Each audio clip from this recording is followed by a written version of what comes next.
Well, hello there. I'm Brian Goulet of GouletPens.com, and it is Goulet Q&A, episode number 93 this week. It is September 4th of 2015, and I just want to say hi. How you doing? This is, clearly we've done a lot of these things now, 93, and I got some good questions here this week. It's been kind of crazy last week, so we had a pretty busy week here in the Goulet shop. We got Jeroboam Emerald of Chivor, which came and went, and we'll be getting another shipment in the next coming weeks, so sign up for the email notification list. If you didn't get that, I'm very sorry if you didn't. We got what we asked for, but there were still just way more people than what we had asked for initially, and I think we got basically as much as we were going to get anyway. So it's pretty crazy, very hot demand right now, so a lot of people have the ink in their hands, and lots of reviews and stuff are coming up, so it's kind of cool.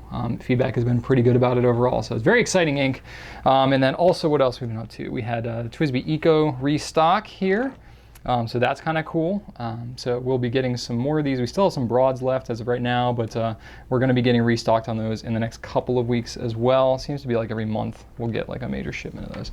And then we had, very briefly, Edison Collier Black Rose. That was really, really brief. We did not get many of those, so we didn't really heavily promote it because already the people that were just aware of it got it, and it sold in like an hour and a half. So it was gone. So I'm sorry about that if you didn't get it. So lots of exciting stuff that came and went, but it's been a little nuts. So, but you may notice things look a little bit different this week. Maybe not. I don't know. But we did get a new camera in. So we got a nice little Sony camera with this Carl Zeiss lens on it, which is pretty sweet.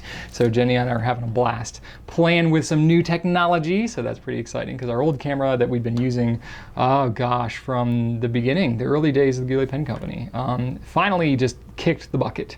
Canon wouldn't even service it anymore. It was so old. 5.5 years is apparently like an eternity in the technology world. So that thing is gone, and now we have this new Sony camera, which is pretty cool. And it's just an HD camera, not a 4K. We're still shopping for a 4K one. We've had a lot of camera drama going on here, but it's okay. We're looking to make things as good as we can here for you all. Let's see here, what else we got going on? So just this week we've launched the Aurora Ipsilon, which I just happen to have right here. So this is, kind of Aurora's, like one of their more, their well-known pens. It's kind of their entry-level pen, one of their entry-level pens, and it's a snap cap, push to post. It actually snaps in place to post, which is kind of nice.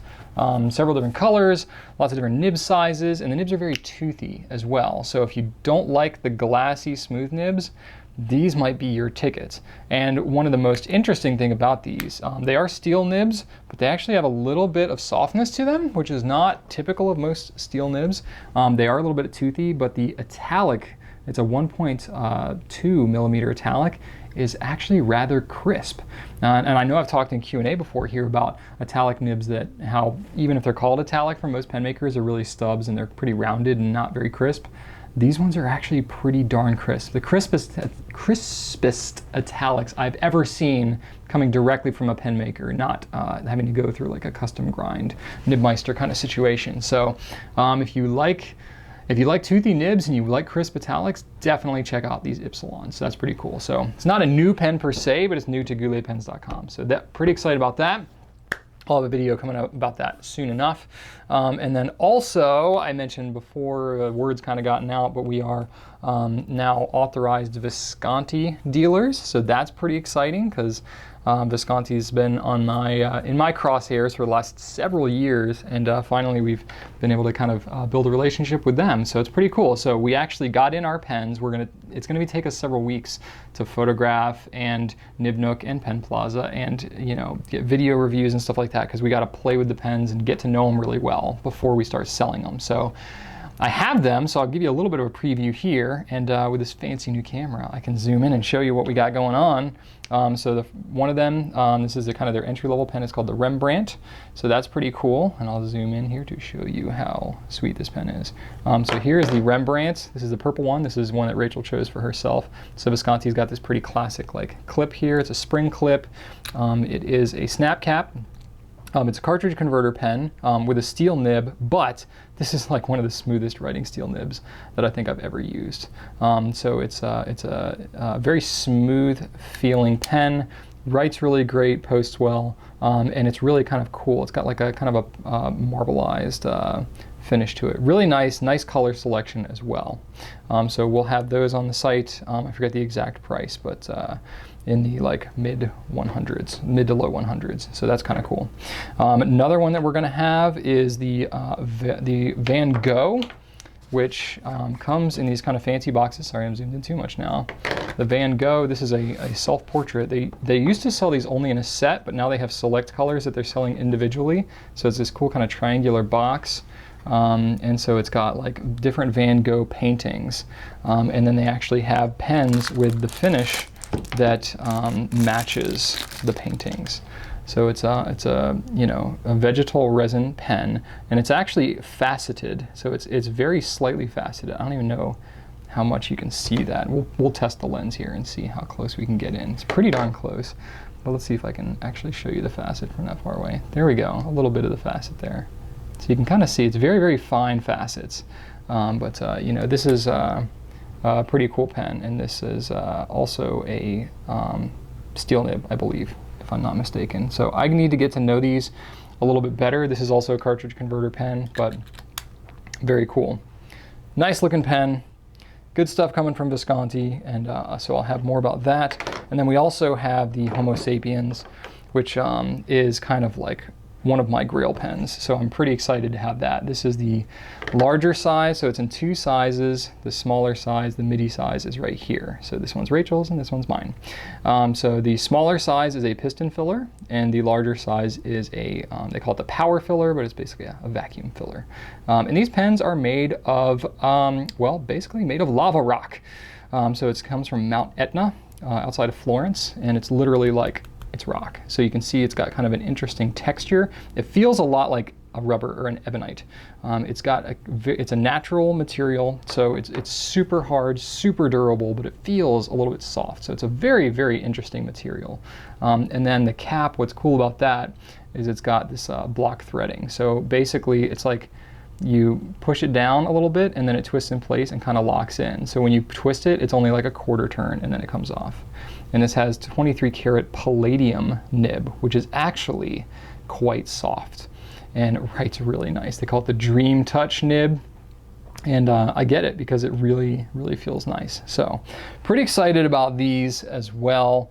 There's definitely other Visconti pens like the Opera Metal and the Divina and some other ones that we're getting pretty excited about, but these three are the ones that we're going to carry in the next coming weeks. So look for the month of September is going to be Goulet coming out with some Visconti pens. So I'll have videos and stuff like that. It'll be pretty cool. But if you are interested in the other pens, like I have an Opera Metal right here, which is kind of cool. It's got the block threading as well. It's got a tubular chromium nib, just all kinds of really interesting stuff. And Visconti comes out with new pens several times a year, so it's gonna be a lot to talk about with them. So look for that, some good exciting stuff. I'll just do a little bit of a plug here. So since they do have so many cool pens and we are just getting into the brand, if you have anything that you're interested in, we do take special orders on these. We haven't done special orders for a little while because logistics have been hard for us, but we are starting to take them on kind of select products now, and Visconti is one of them. So if you know you're interested in, say, a Divina or an Opera Metal or something else, you can email specialorders@gouletpens.com. That's specialorders@gouletpens.com, and Rachel will get you a price on those. So there you go. That's about it. That's enough of a plug ahead of time. I'll actually start getting into your questions now. A little bit of a long intro for this week, so I apologize about that. But I got some good questions I'm going to roll on through. All right, so I'm going to start out with pens in writing questions. So this is from Viento Core on Twitter. I'm a lefty and I loved soft nibs. Smudging galore. Any ink or paper recommendations for sheen with the OMAs Extra Flex nibs as a lefty? Okay, so basically you are just having like completely the toughest combination of things going on here, I'll be completely honest. So all of the sheening inks that I know tend to smear or smudge, and that's just a natural tendency. Whatever dye or pigment type stuff that they end up putting into these pens, into these inks just make them have a longer dry time and have more of a propensity for smudging. Put that in combination with the fact you're a lefty. Depending on your hand position, I actually have a video of Fountain Pen 101 for lefties. You should check that out. But based on your hand position, if you're a side writer or an over writer, your propensity for smudging is much higher as opposed to if you're a little bit lower. And if you're a side or over writer and you're trying to use a flex nib anyway, you're already at a disadvantage because the way that flex nibs work, you're going in the complete wrong direction coming from that angle as you are if you're a righty. So right there, flex nibs are just not really made to be used in a push motion. So that's kind of a disadvantage anyway. So the combination of more of a propensity for smudging because of the inks, more of it because of likely your hand position, and the flex nib itself, it's just not a great combination. And then the fact that you're trying to get a lot of sheen out of these inks, you need to use a paper that's very ink resistant, which means your dry time is extended and your smudging is much more likely to happen.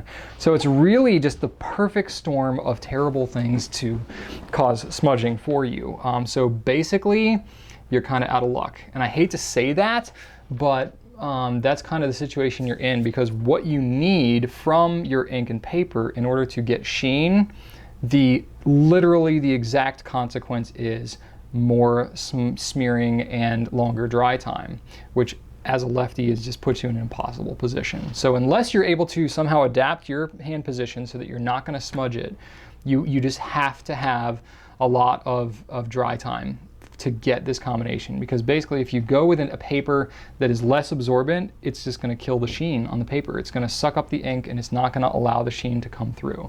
So if you need anything fast drying, it's just not going to sheen. It is not possible physically.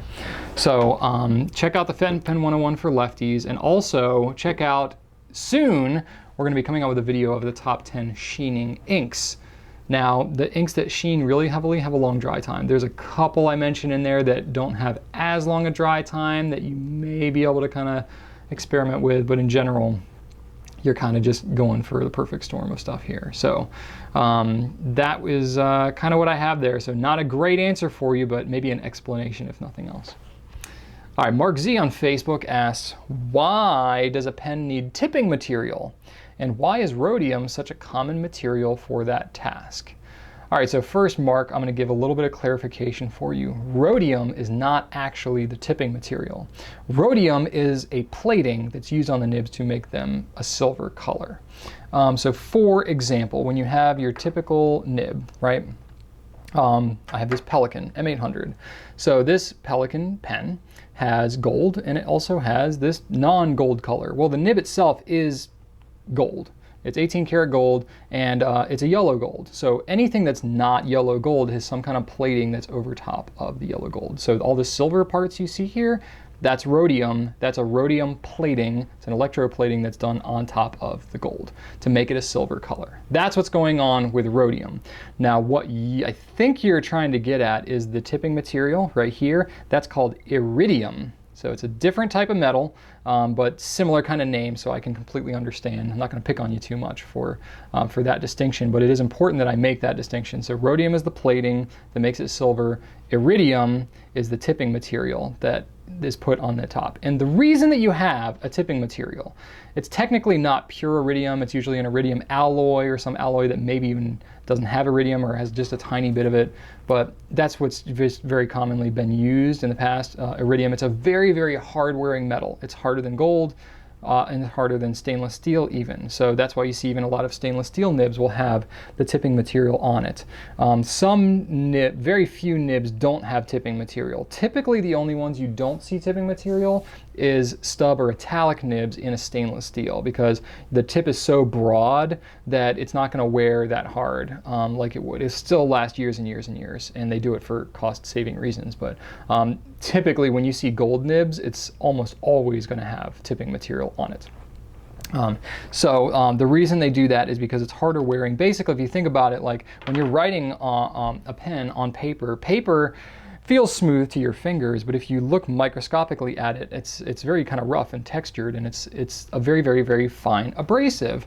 So over time, as you're writing, it creates friction, and it's going to wear down the metal of your nib. Now, it takes a very long time, but eventually that's what's going to happen. So by putting a harder wearing metal on the tip, that is going to allow it to last longer before it's all worn out. Now, I mean, literally it could take decades of heavy writing to see wear on something like an iridium tip. But if it wasn't tipped and you had, say, stainless steel, it might be 3 years or 5 years or something like that, which, you know, it's not the end of the world, but if you have a pen that you paid a little bit of money for and you don't want it to show wear after a few years, and gold will wear even faster than that because gold is softer than stainless steel. So that said, that's pretty much the reason why they do tipping materials, to make the nib last longer because of the abrasive that paper ends up doing.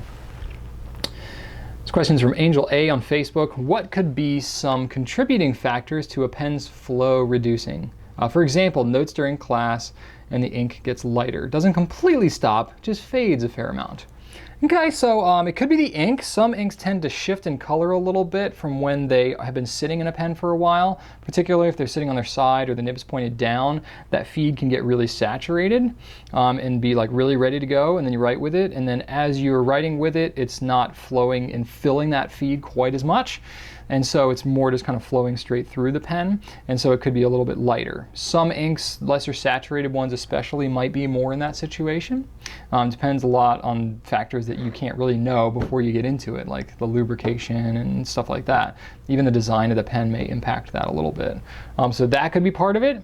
Some inks just are drier or flow wetter when a pen's first been sitting, and so it doesn't maybe keep up as well with continuous writing. Sometimes it's an ink, sometimes it's a pen-ink combination issue. If you're using really absorbent paper and you're writing really fast and stuff like that, these all are factors in how much a flow keeps up. So it could be using a wetter ink could help with that because the flow is able to help keep up a little better. Some pens maybe just don't have as generous or continuous flow. So the ink, another factor is it could be if you just inked up the pen for the first time, then you're going to have that feed really, really saturated. Then when you go to write with it, it's going to write really dark, and then once you kind of get the stuff out of the initial kind of filling, then it's going to write more like it normally would. So that could be a factor as well if that's what you're finding. If you're writing in like a long class for maybe an hour or more, and you have your pen, and you're writing with it, and you're writing, you know, fairly frequently, but you're not capping the pen in between your writing. You know, you're sitting for a minute or two or several minutes, and then you're writing some more. What's going to happen over a decent amount of time, you know, if you have a longer class, if the pen is kind of sitting out there, you know, ink is water-based in your fountain pen, so the water eventually will evaporate out of the nib, and it's a tiny amount of water that's in this nib that's in the ink in here.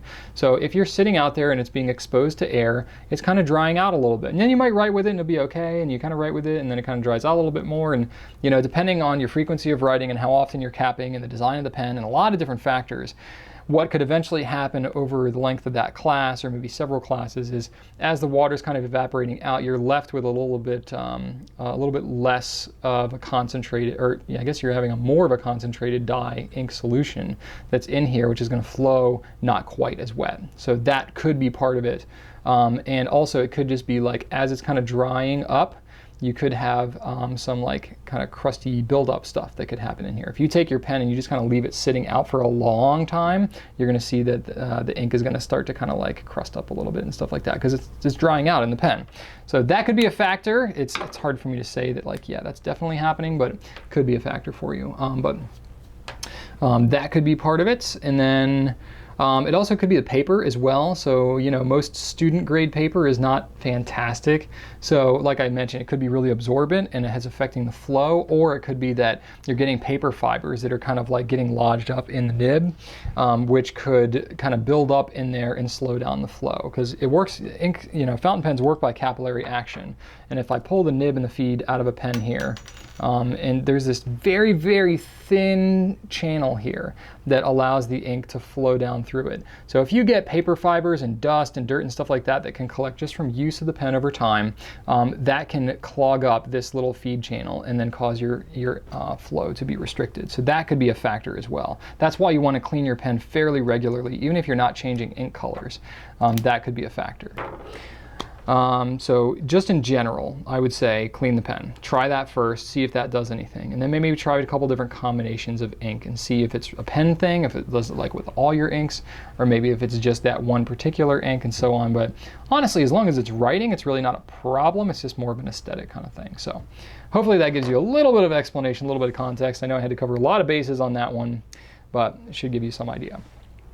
Next question. This is from John W. on Facebook. I would like to try a piston fill pen. Thinking of a Pelikan M800 series, but I'd like an entry-level pen to practice with first before I shell out the big bucks. Any recommendations? Well, I have a Pelikan M800 here. It's a fantastic pen. It is very expensive. I will definitely say that. And it's definitely not like a starter pen. You know what I mean? This is typically a holy grail kind of pen. So it is a piston filling pen, which means, how much ink do I have in here? I don't want to spill ink all over myself. Okay, which means that it's got the filling mechanism built into the pen. And I've got another pen I can show you more as a demonstration of how that actually works. But you know, it's built in, so you just twist the knob on the back of the pen. It has a plunger inside here that moves down, and then when you twist it closed and you insert this into a bottle of ink, it's going to draw the ink up into the pen itself. So it stores the ink just inside the body of the pen. So it's kind of a nice thing to have. You don't typically see this with lower priced pens because it's a little more engineering and stuff like that to consider. So you usually only see it on higher priced pens. That said, this is a very expensive pen. So you can certainly get piston filling pens cheaper. You know, one that's kind of blowing people's minds is the TWSBI Eco, which I have here. So I'll zoom in just a little bit, and this will also, it's clear, so I can give you a good demonstration of how the piston actually works if you're not familiar with it. But you have a piston here, and so what's actually happening when you're twisting it is that piston is moving down, like so, and then you put it in the ink, and as you twist it up, the ink is going to fill inside the pen. So that's how it's working. So that's a very similar concept to what's going on in this M800. Now this pen is under $30. So TWSBI Eco would be a fantastic starter piston filling pen, but there are other TWSBI options because the Eco is new, it's very inexpensive, very popular, it's selling out every time that it's launched. So TWSBI actually has several different pen options. The 580 is very similar in size, a little bit nicer kind of design. It's got this diamond faceted thing going on here, but again, it's the same kind of situation, piston filling pen. So the 580 would be a good one. The TWSBI Mini as well, not as high of an ink capacity as the 580 or the Eco, but similar concept. It's a little bit smaller pen, but you know, these two pens are in the $50 range. And then the TWSBI Classic is another one. This is also a piston filling pen. It's got a little ink window here, but same concept, piston in the back. This is around $50 as well. So that's it for a TWSBI in terms of the piston one. Another good piston option if you want to get something a little nicer with a gold nib, it would be a Lamy 2000. So it's kind of more of an understated pen, but same concept here. It's got the piston built into the back of the pen. So this is a really, really good one too. Then once you go up from here, you get into the hundreds of dollars. There may be some other ones out there and other brands that I don't carry that I'm not aware of, but as far as piston filling pens go, these would be the recommendations that I have for you. Sorry, I'm gonna get my framing right here. Cool. All right, so that's what I've got for you right there. And then also another good one that I'll mention. If you like the M800 and you want a similar style, Pelikan has a pen called the M200, which is smaller. You know, here's an M800 on top compared to the M200. So it's definitely a little bit smaller. It has a stainless steel nib instead of a gold one, but it's going to be more in the mid like 150 range. So it's a little on the higher end for a stainless steel nib, but still it has that piston filling. And I've got ink in here, so I don't want to get it everywhere, but it's a piston filling pen, so you can get that piston experience without having to shell out, you know, $500 to $700 for a M800, because that's how much they cost. All right. Next question, this is from Christian V on Facebook. As a student who is tired of emptying Pilot varsities, I'm wondering what to invest in. A Pilot Metropolitan, fine, for its durability, or a TWSBI Mini, extra fine, for its design and use. The pen would be for both writing and avid sketching, most likely with a bottle of Noodler's X Feather. and will probably spend a lot of time in my pocket. Okay, well, either of these will work. They're actually both pretty good pocket pens. The the Mini is a little bit smaller, so maybe as a pocket pen could have some advantage there. There's definitely some aesthetic differences for sure, but there's also a price difference too. You're looking at $15 versus $50. $15.50. So you could get 3 Metropolitans and have $5 left over for getting one of these Ecos. So it's really going to depend on what are you going for. Nice thing, I keep saying Eco. Mini. So the nice thing about the Mini is it's got, it's clear, so that's kind of just a cool factor right there. It does have swappable nib units, so that's kind of nice. It disassembles really nice and easy for cleaning. Comes with a little wrench that you can take the piston mechanism out and everything.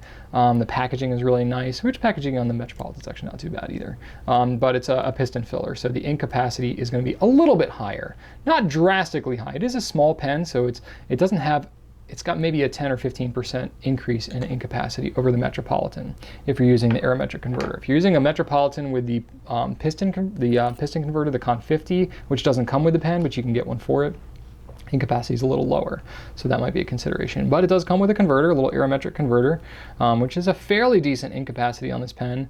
And this one is metal, so it's very durable. You can kind of toss it around.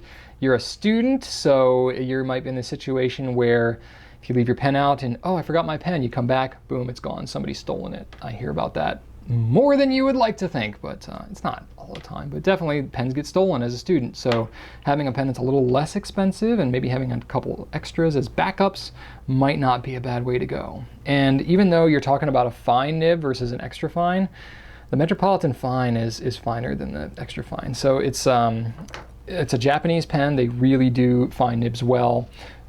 So for sketching, if you want to get something really fine, I would actually say the Pilot Metropolitan. So it's really going to come down to what's more important to you, but that at least gives you an idea of some of the things that you can consider. All right, next question is from Prachi S on Facebook. Hope I said that right. So let's say you have a pen sitting with ink in it for 1 to 2 weeks and the ink hasn't completely evaporated. What do you do? And you gave me a whole bunch of scenarios, but I'm going to tell you what my thoughts are. If it still writes, then just keep on writing with it, basically. If pen's been sitting for a while. If it's old, and it's really kind of dry and hard starting, like it's just, you would know if you use a pen for a little bit, if it's just not writing as wet as it should. If it's just kind of starting to do that, if it's been a week or two and it's kind of just, it's still writing, but you feel like you're kind of having to pull it out of there, then I would say just try taking the nib and dip it in a little bit of water, and then take a paper towel and kind of wipe it off and then keep on writing. It could be that just the ink is dried out on the nib a little bit, and you could either run it under a faucet for just a second or just swish it around in a little cup of water or something, and then you should be able, that'll kind of like resaturate the feed, and then it'll get it flowing again and you should be okay. If it's a little bit longer than that and it's been like several weeks and it's not even writing because you know the nib's completely dried out and you're getting to the point where not only is the nib dried out, but some of the ink in the converter or the cartridge might actually starting to be evaporating, then it's like, okay, you might actually need to kind of address this.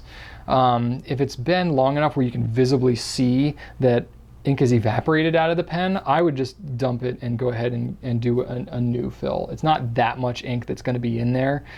So if it's really valuable ink and you're really trying to save it, you can add a little bit of water to it and try to kind of like reconstitute the ink and use that again. That's really going to be up to you, whether it's worth your time and energy and effort to do that. So you certainly can. If you're in a situation where it's like a cartridge or converter or something like that, one option you could always do if the nib is kind of dried out, but the ink inside the converter or the cartridge is fine, you can just pull the cartridge or the converter out and then use a bulb syringe, which I have one right here. You can use a bulb syringe and you can flush it out. Like, so for example, if I have a Metropolitan here and it's kind of dried out, but I know that I have good stuff in here, I can just pull this out, set it aside, take my bulb syringe, boom, blast it through, clean this out, and then put it back on and keep on trucking. So I'm saving the ink that's still in the converter, but my pen is all nice and clean and good to go now. So that's something that you can try. Maybe if you try like just swishing it around in a little bit of water and it's going, but it's still not doing it, try doing the bulb syringe thing. So that can help. And then I generally wouldn't recommend dumping it back into the bottle if it's a situation where you know it's really pretty dried out and stuff like that. But if you have a lot of ink in the bottle, it's really probably not going to hurt anything, because what happens is, you know, basically you have ink. Ink is dye and water and maybe some other stuff, but that's kind of the two main components. So when you have water that evaporates out of it, it's left with a more concentrated dye. But if you add more water back to it, it'll bring it kind of back into balance. So if you think about it, if you have a bottle that's 50 milliliters of ink, you have maybe at the most 1 milliliter of ink that is partially evaporated out of your pen. You dump that 1 milliliter back into 50 milliliters. It's not going to throw the ratio off enough where you're going to really notice it. Now, you know, you could evaporate probably 5, maybe even 10% of the water out of a bottle of ink and not even notice the color in most cases. So it's not really going to affect anything that much. So you could dump it back into the bottle if you wanted to.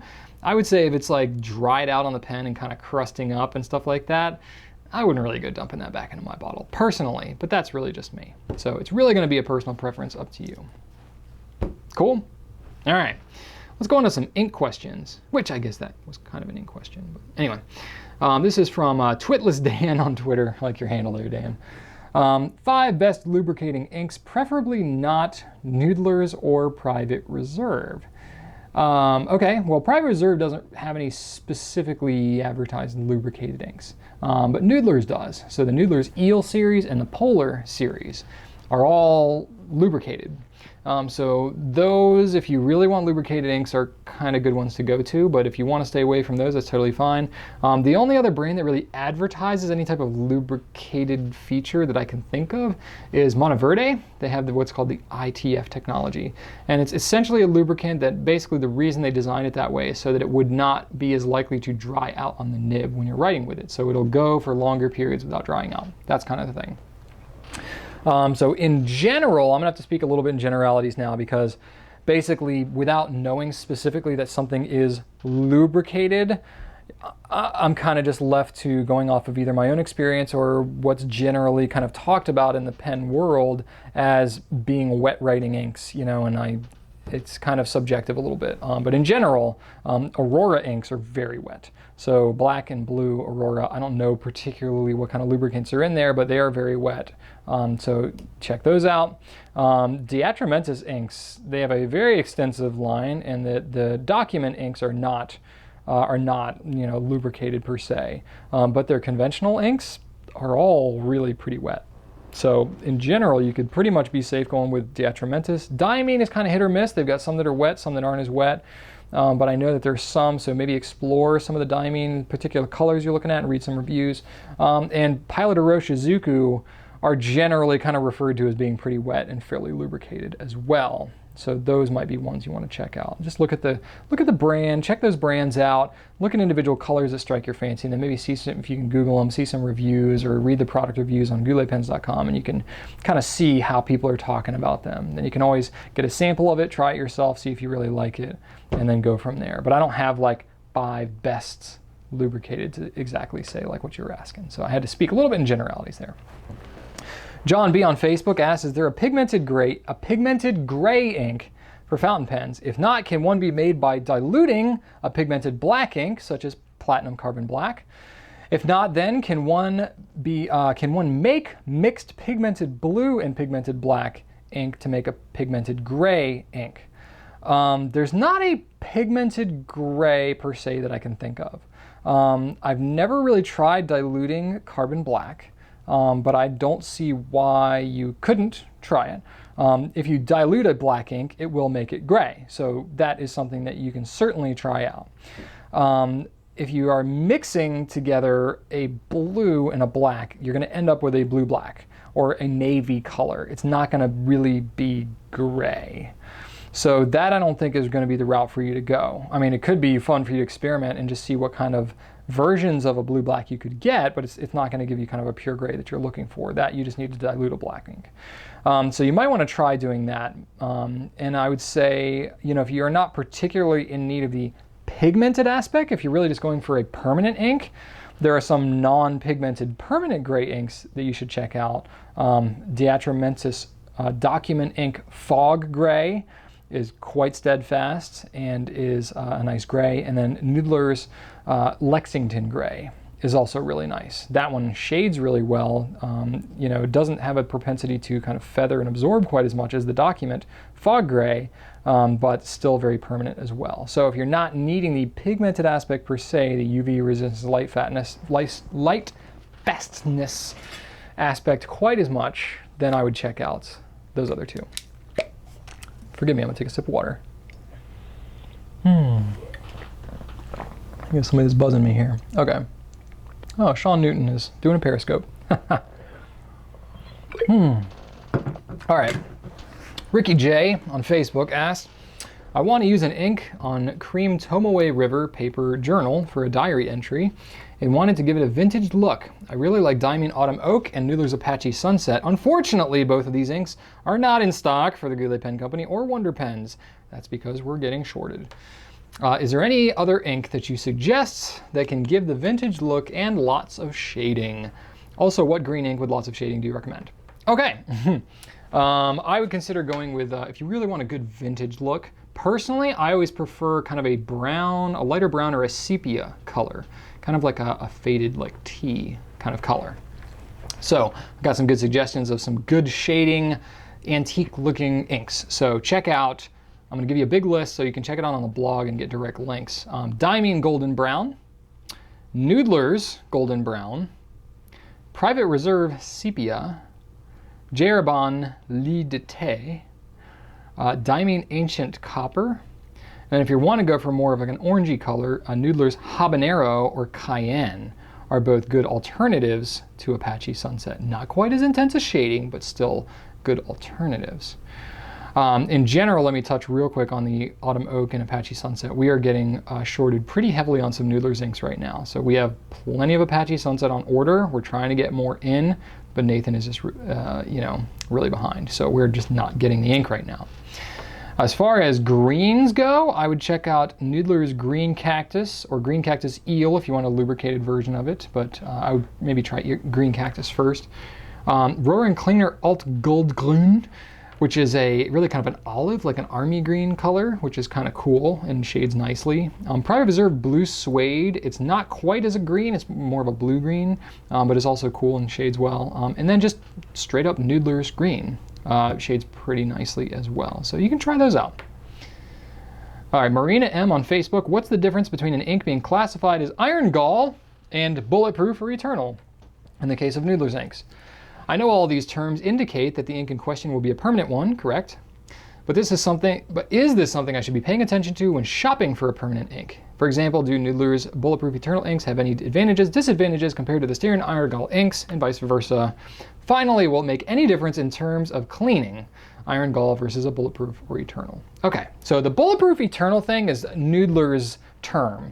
So you're never going to see a non-Noodler's bulletproof ink because Noodler's really has an intention of fraud resistance. So it's chemical resistant, bleach resistant, fraud resistant, UV resistant, all that kind of stuff. So that's what it means. The difference between that and iron gall. So they are very different. Iron gall is a very acidic ink, and it is a very old kind of formulation of permanent inks. So when you look at like the Dead Sea Scrolls, that's some version of an iron gall. When you have like old like dip calligraphy, like Renaissance type inks, those are going to be iron gall. It's a natural material made from oak galls. Wikipedia actually has a really good page on iron gall ink that you can explain a whole lot. And there are some modern fountain pen inks that are iron gall. For example, Diamine Registrars is kind of like the most iron gall that I can think of. Rohrer & Klingner has Salix and Scabiosa. Those are both iron galls. They're a little bit lighter formulation, not quite as iron gall-y as the Diamine Registrars. And then I think Mont Blanc has like a blue black or like a midnight blue. I don't know exactly. I don't have their inks. I've never used it, but I've heard that that's iron gall. Lamy used to have iron gall in their blue black. That's not the case anymore. And then I think there were some others that used to be, but companies are kind of getting away from iron gall inks in fountain pens, mainly because the acidity of the iron gall is hard wearing on some of the metal parts of the pen, and certain natural materials and stuff, it just doesn't do as well. So it's kind of a user beware kind of situation for those inks. So companies are not really using them all that much. Definitely Noodlers is using a lot of different permanent inks, but they are different than iron gall. They are cellulose reactive. So basically the way that they work is they're dye-based, but they react and they bond to the cellulosic fibers in your paper. So especially if you're using a wood pulp or cotton fiber paper, those are going to work really, really well with the cellulose reactive Noodlers inks. And that's what they're going to bond really well, really permanently. And it's only when you have like really heavily sized paper, like really heavily coated paper, that those inks have a harder time getting through because they're coated, so they're not as easy for the inks to get to the cellulosic fibers in the paper. So that might be a little bit of a disadvantage for some of the Noodlers inks. If you have like a watercolor type paper or a really slick paper, it can take a long time for it to dry, a long time for it to absorb and get and actually bond. But there's definitely a trade-off when it comes to using them. So as cleaning them, iron gall you want to clean very, very vigilantly. You know, ideally every few days, if not every week.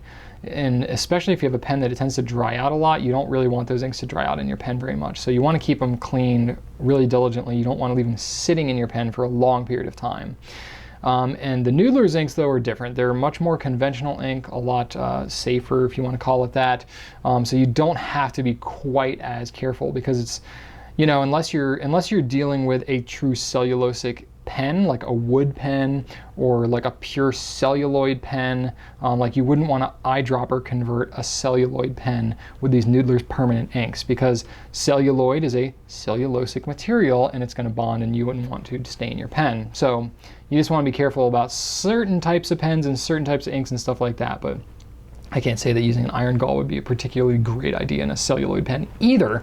So either way, you know, if you're dealing with something like a celluloid, just use conventional inks. Don't use anything permanent. So other than these kind of like special exceptions, I would say in general, the Noodlers permanent inks are going to be lower maintenance and a little less hassle than an iron gall.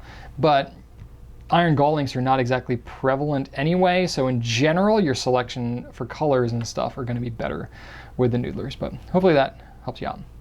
All right, I got one personal question for this week. This is from Grammar Nazi ABC 2H on Twitter. What is your most used ink, pen, and paper?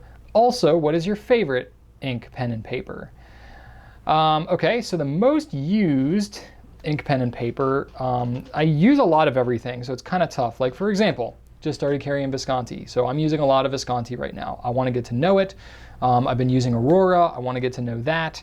So what I tend to use more is stuff that I'm coming up as a reviewer, as a retailer. I really need to know the pens that I carry. So I get to know all my new stuff really well. So whatever is new is kind of what I'm playing with more. I've been carrying the TWSBI Eco around, getting to know that really well. Now I've got new pens in, so I'm not using the Eco daily as much as I am as these newer pens. So you see kind of how this is working for me. Now I'm in a very unique situation because not everybody has, like, you know, I don't know, 5 new pens a week coming in to them. So, you know, it's a little bit different for my situation versus others. So what I actually end up using the most is a little different because as a reviewer, blogger, you know, someone with online tools on our site, like the Nibnook, I actually end up using pens more for functional and reviewing purposes.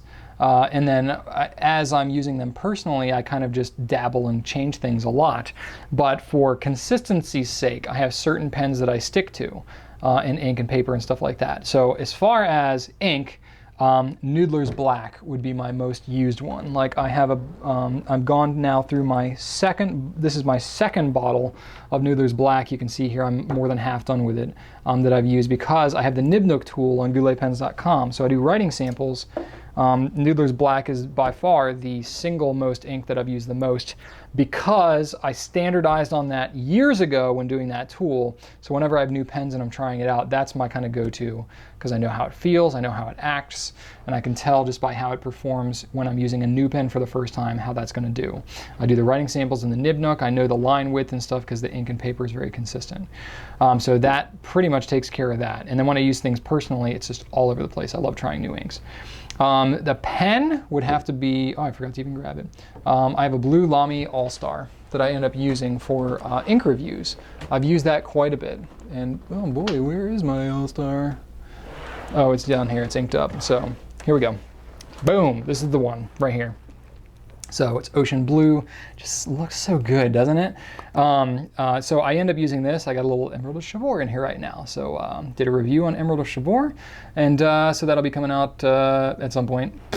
But anyway, I didn't want to like put out a review right when everybody couldn't get the ink anymore. But so I've been using that. So I'll use this, and the reason I like the Lamy pen, not only is it very popular, a lot of people have standardized it for when I'm doing ink reviews, but the nibs are swappable, so it's easy to see how it looks in an extra fine versus a broad, so I can get a good mix there. So all the ink reviews basically that I've done, not every single one, but except for some of the earliest ones, all the ink reviews I've done have been with this Lamy All-Star. So that's good, it's standard, so you see how kind of things are working for me here. And then as far as paper goes, it would have to be the rhodium dot pad. Like I've got one right here. I almost never have one outside of arm's reach. Got one here, got one here, got one, got a couple over here in my case. I got the bigger ones that I use for doing the nib nook. So whenever I do ink reviews, I do it on this size. When I do the nib nook, I do it on the 18 pad, larger size. I don't know where it is at the moment, but it's around here somewhere. So the rhodium dot pad would be my most used. But then with notebooks that I carry around, again, it's kind of the same thing. I like to cycle through a lot of different notebooks, especially because I want different notebooks for different reasons. I have some that I use for meetings. I have some that I use for more like leadership type events. I have some that I use more for correspondence and other things like that. So in general, the rhodium dot pad is really by far the most used paper that I personally use. And as far as like favorite ink, pen, and paper, it's kind of like asking me like which of my children is my favorite. I honestly fall in love with everything that I use, because if I don't fall in love with it, I usually don't end up carrying it in the store. So really I kind of end up falling in love with just about everything. If I don't fall in love with it, I'll use it for a little bit and then I'll like stick it in my pen case and not really look at it again, which I've done with plenty of things. That's kind of how I end up doing stuff, is when we want to carry something new, I'll get a few myself, try it out. If I don't really like it, or can't see why it would really work, I don't have to personally like love everything that we carry, but I have to see why someone else would love it. Like, for example, the Lamy CP1, I don't like that pen. It's too thin for me, but other people love it, so I get it. That's why we carry it. But other pens I love and other people don't love as much. That is just, you're gonna get that. But as far as like my personal favorites, it changes a lot. So I'm gonna cop out and say that I can't even really answer that question. All right, troubleshooting question. This is to kind of round out the Q&A this evening. This evening? It's morning right now, but whatever. You might be watching it in the evening, so why not? All right, so Sven Eriksson 2 on Twitter asked, why just the cool H2O to clean a fountain pen? Is there a maximum temperature? I'd figure the hotter the better. Is hot tap water okay? All right, so from a technical, physical standpoint, yes, hot water will actually do a better job cleaning, because just in general, hot cleans better. Believe it or not, in a past life of mine, I was a certified carpet and upholstery cleaner from the IIRC, or whatever it's called, the International Whatever Carpet Cleaners Association kind of thing. That was something I did before I got into the pen business with my dad. So I learned all about, it's like when you are trying to clean a carpet, or other things, I would imagine, just kind of the physics of it. As soon as you hit 118 degrees with your water, every 18 degrees you go above that, your cleaning power doubles. So you're getting hotter and hotter, you're really getting some cleaning power. However, here's the caveat. When you get hotter and hotter water, you have more of a tendency of damaging parts of your pen, which is why pen companies say you should only use lukewarm water or slightly cool water, because they don't want you to damage the pen. It's kind of a warranty thing, right? So that said, you can do whatever you want. It's your pen, but realize that if you're using hot water, you might be causing some undue wear and tear on your pen, especially if you have an ebonite feed. That would certainly not be great, because ebonite is made of rubber, and when you heat it up with hot water, it's going to cause it to be pliable, and it might cause it to warp and distort and stuff like that. So you really don't want to do it with that. Or if you have an ebonite pen, for goodness sakes, don't do that. Don't go dipping a whole ebonite pen with hot water and all this kind of stuff. It could malform and all this kind of stuff. So you want to keep it to lukewarm or maybe slightly warm, but I would not, if you can't stick your finger in it and hold it there, then I would say it's too hot. I just came up with that on the fly. But I would, in general, if you can't stick your finger in there and hold it, I wouldn't put that in your pen. That's probably a good test. Don't go burning your finger now and telling me that it's my fault, please. But in general, that's kind of the rule. So definitely with anything like ebonite, celluloid, wood, anything like that, hot water is going to be a no-go.